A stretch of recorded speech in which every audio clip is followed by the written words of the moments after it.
Last week, France's President Macron requested an invitation to this August's 15th annual BRICS Summit. As you know, more and more countries have been applying to join BRICS, and Bangladesh is also one of them. Now, France might just become the first European country to join BRICS. Speaking of expressing interest, please tap that like button for me. It'll help me out with the algorithm and I can keep continuing to make videos for you. Now, President Macron reached out to President Ramaphosa of South Africa, who happens to be the head of BRICS right now. Now, President Ramaphosa was completely caught off guard by the request. He wasn't expecting it at all. Now, he's asked for some time to discuss the idea with the other BRICS members before extending an invitation to France. After all, BRICS is an alliance of developing nations, and France is a part of the G7, which is a group of established Western countries. It's quite a leap for France to join a bloc of emerging economies right now.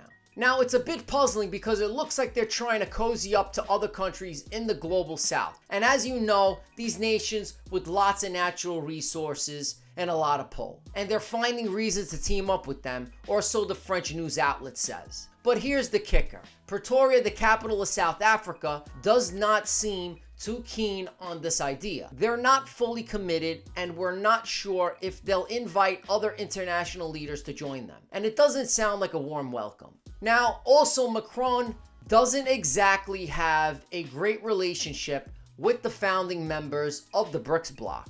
You know, those countries like Brazil, Russia, India, China, and South Africa. Just last month, Macron and some of the leaders from powerful countries got together and called China the biggest challenge to the global security and prosperity, which is kind of a kick in the butt. But guess what? Now Macron wants to partner up with China, and it just seems like mixed signals to me. And that's not all. France used to condemn Russia for gaining influence among African nations. They didn't like how these countries saw Russia as a partner instead of a former master. Now, it's really interesting and a surprising move for France to join these BRICS countries, since France used to be closely aligned with the Western world. But now that these things are changing, they're starting to voice opinions that don't quite match up with the rest of Western countries. And what's caught my attention is that France has also taken a bold step by accepting the Chinese yuan as payment for liquid natural gas instead of using the US dollar like most European countries.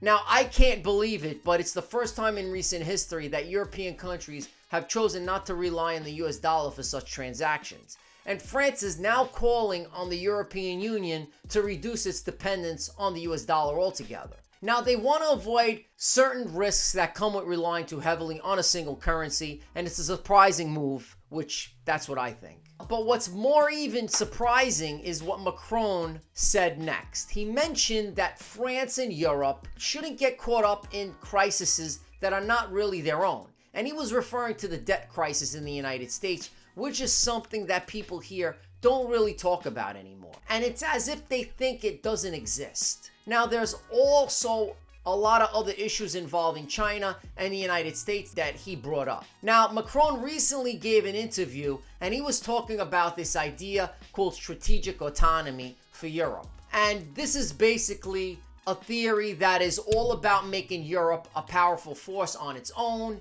and like a third superpower, basically. Now, it's got me thinking that Macron believes that Europe needs to gain independence from currency and become this self-reliant entity. He sees the BRICS bloc that is a bunch of booming economies, and it's a way to achieve that autonomy and gain higher status. But here's the thing, it's not as easy as it sounds.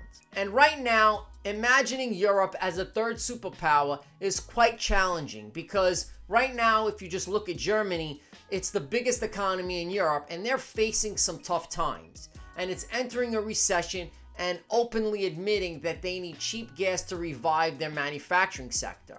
Now, manufacturing is the backbone of the German economy, and it contributes to a staggering 30% to the EU GDP. And as long as Europe continues to struggle with energy, these challenges are going to still persist. And let me tell you, it's highly unlikely that Europe will become the third superpower under such circumstances.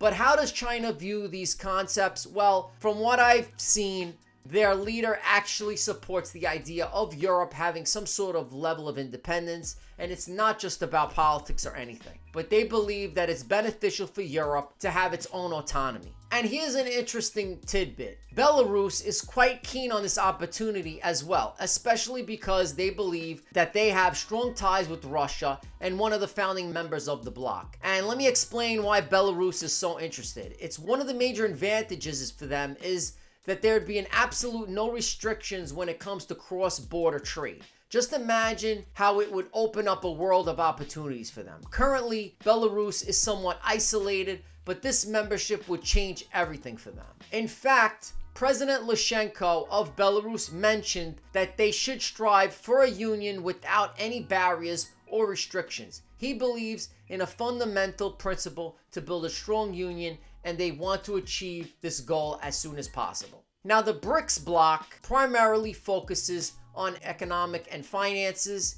When countries within the bloc start using their own national currencies for trading natural resources, goods and services, it actually boosts the value of their currency. Why, you might ask? Because it increases the demand for it and making it more valuable in the international market. Now, for the developing nations and emerging markets, they're on a path that could bring a substantial benefit to their economies in the long run. And one of the advantages they have is the ability to manage their currency without worrying about currency exchange rates and related costs. It's a degree of autonomy that they haven't had in a long time. But here's the thing. Actions speak louder than words, and these countries are making their first trades of energy commodities that are not denominated in the US dollar. And this is a clear indication that they are not just stepping back from the dollar, but also distancing themselves due to disagreements with certain policies that carry too much risk, and the underlying issue here is trust. Now, I'd love to hear what your comment is and your opinions on this, so please leave it down below. And if you haven't watched my last video, check it out right here.